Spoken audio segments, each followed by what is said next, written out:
Greetings to all. Myself, Dr. Linta Arora, Assistant Professor, Department of Botany, Government PG College Bara, Rajasthan. Today we are going to study about viruses.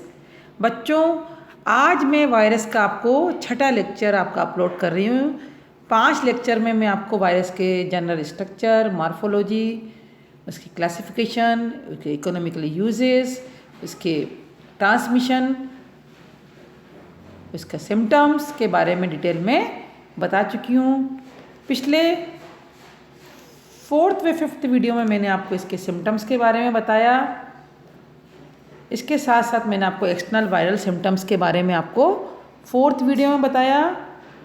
कौन कौन से external viral symptoms होते हैं? Chlorosis, mosaic, molting, vein chlorosis and vein clearing, necrosis, ring spot, ination, stunting in growth, premature shedding of leaves,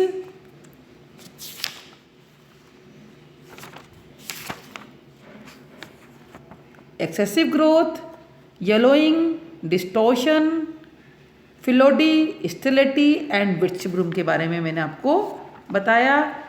5th video में मैंने आपको इसके internal symptoms के बारे में डिटेल में बताया। Changes in parenchyma cell, changes in xylem, changes in phloem and changes in cell organelles. इसके बाद हमने 5th वीडियो में ही वायरस के ट्रांसमिशन के बारे में चर्चा करी, वायरस के ट्रांसमिशन के बारे में डिटेल में स्टडी करी। बच्चों, एग्ज़ाम में 1 नंबर का क्वेश्चन आता है कि संचरण किसे कहते हैं? What is transmission? वायरसों के एक परपोषी से अन्य परपोषी में पहुंचने को संचरण या ट्रांसमिशन कहते हैं। ट्रांसमिशन कई तरीके से होता है। ट्रांसमिशन बाय वेजिटेटिव प्रोपेगेशन, यानी कि कायिक प्रवर्धन द्वारा संचरण। Mechanical transmission of viruses through sap, sap के द्वारा mechanical transmission.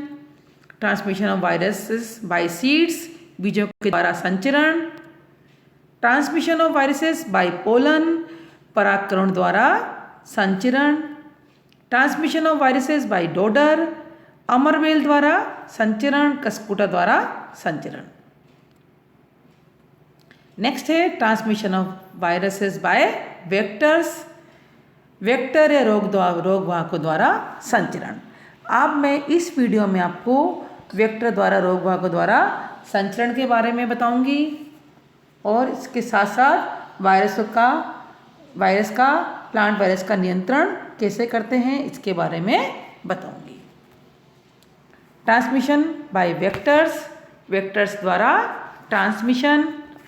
Insect transmission, might कीट रोगवाहक, माइट ट्रांसमिशन, माइट द्वारा ट्रांसमिशन। निमेटेड ट्रांसमिशन, सूत्रकृमि द्वारा रोगवाहक। और फंगस ट्रांसमिशन, फंगस द्वारा transmission.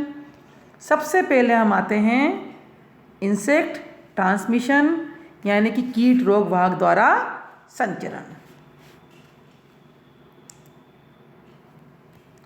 Insects which chew or suck plant tissue are the ideal and the most common. Insects जो इसको चबाते हैं या इसका रस चूसते हैं प्लांट टिश्यू का, उसके द्वारा ये इंसेक्ट से ट्रांसमिशन इसका होता है। Means of transmitted viruses to new host in the field, ये इंसेक्ट्स नए हेल्दी प्लांट को रस के चूसने के द्वारा या चबाने के द्वारा संक्रमित करता है। The most important virus vector are aphids, leaf hopper, white flies and thrips. Aphids, leaf hopper, white flies और थ्रिप्स जो होते हैं ये वायरस के वेक्टर के रूप में कार्य करते हैं। आपको पिक्चर में क्लियर नज़र आ रहा होगा। इंसेक्ट से हेल्दी प्लांट से इसने लिया, हेल्दी प्लांट के रस को चूसा और वहाँ से ये स्वस्थ पौधे में ट्रांसमिट हो गया।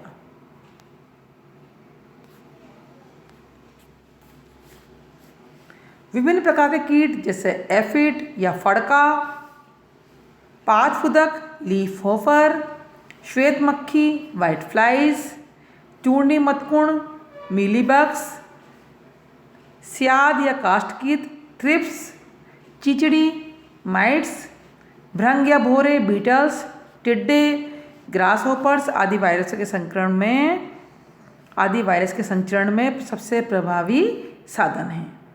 वायरस का संचरण करने वाले कीटों को वेक्टर्स कहते हैं। इसके द्वारा वायरस का संचरण होता है।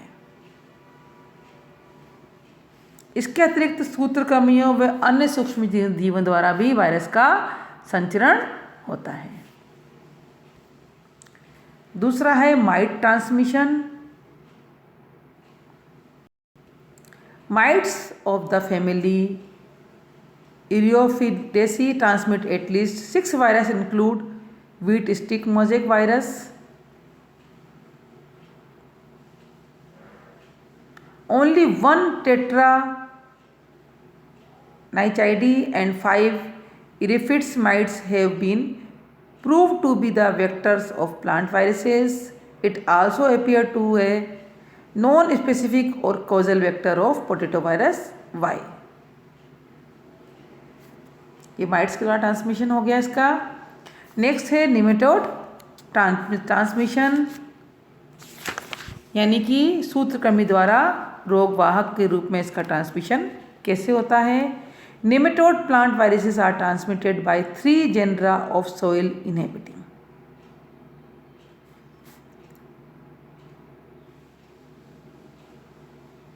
एक्टोपैरासाइटिक nematodes transmit several viruses such as grapes, tobacco and other viruses. मृदा में निवास करने वाले पादप परजीवी सूत्रकृमि वायरसों के ट्रांसमिट करते हैं। सूत्रकृमि द्वारा संचरित वायरसों के समूह में बहुतलीय, निपो वायरस, दंडाकार, टोब्रा वायरस, इनका संचरण जिफिनीमा तथा ट्राइकोडोरस नामक सूत्रकृमि द्वारा होता है। किसके द्वारा होता है इनका संचरण? जिफिनीमा द्वारा होता है और ट्राइकोडोरस सूत्रकृमि द्वारा इसका ट्रांसमिशन होता है। जिफिनीमा सूत्रकृमि द्वारा टमाटर की काली वलय वायरस व अंगूर में फेन लीफ होता है, ट्रांसमिशन होता है इसका। जिफिनीमा द्वारा टोमेटो ब्लैक रिंग वायरस व अंगूर में ग्रेप फेन लीफ वायरस का ट्रांसमिशन होता है। फिर ट्राइकोडोरस द्वारा तंबाकू की Ratle virus, tobacco Ratle virus व मटर की अगेती ब्राउनिंग वायरस का संचरण होता है। अर्ली ब्राउनिंग वायरस का संचरण मटर में होता है।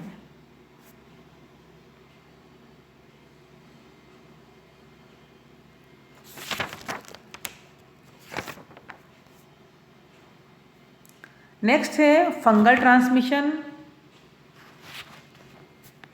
Root infecting fungal like organism the प्लाज्मोडिफॉर्म माइटिस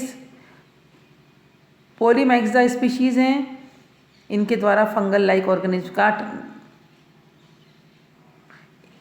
in fungus द्वारा ट्रांसमिशन होता है। And Spongospora species Olpidium transmit at least 30 plant viruses. ये सब जितने भी फंगस हैं ये प्लांट वायरस को क्या करते हैं? ट्रांसमिट करते हैं।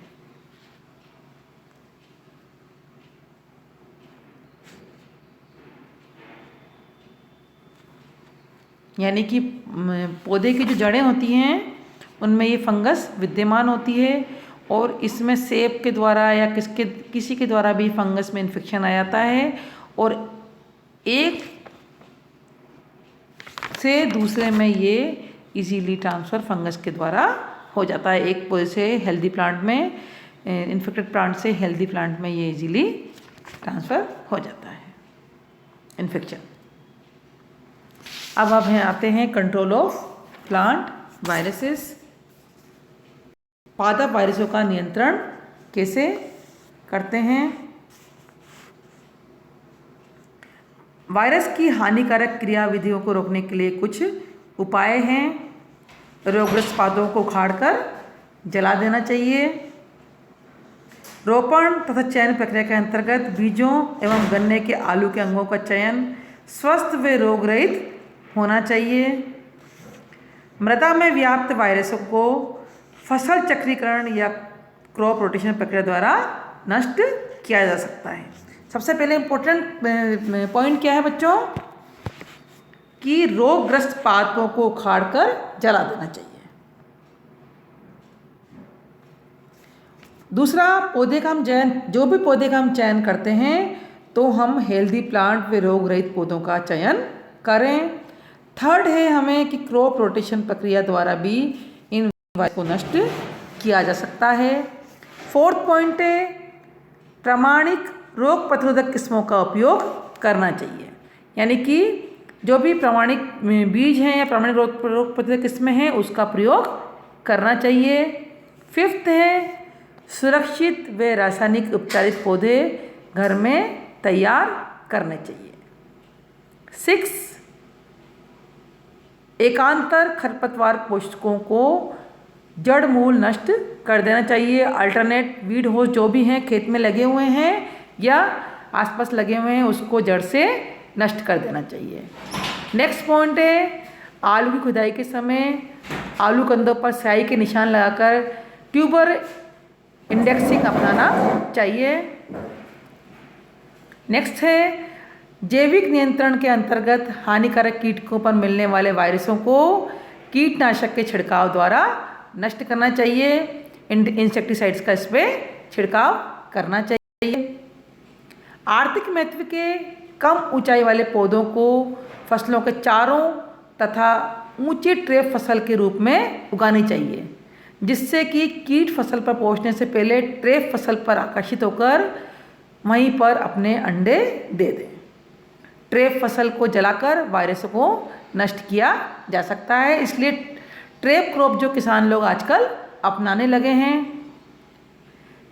नेक्स्ट है कृषकों को शिक्षित करके खेत में करने के पश्चात उनके हाथ पैर कपड़े व यंत्रों को भली भांति साबुन से धोकर दूसरे खेत में जाना चाहिए, क्योंकि वायरस का जो संक्रमण होता है ये सेप के द्वारा होता है। तो जो भी वायरस अगर संक्रमित करते हैं तो उनके औजारों पर वायरस चिपक गए, उनके कपड़ों पर चिपक गए, उनके यंत्रों पर चिपक गए, तो इन सबको साबुन से साफ कर डिसइंफेक्टेड कर देना चाहिए ताकि ये हेल्दी प्लांट में इन्फेक्टेड ना हो। खेत में कार्य करते समय तंबाकू निर्मित वस्तुओं का उपयोग नहीं करना चाहिए, क्योंकि तंबाकू में भी वायरस प्रेजेंट होते हैं।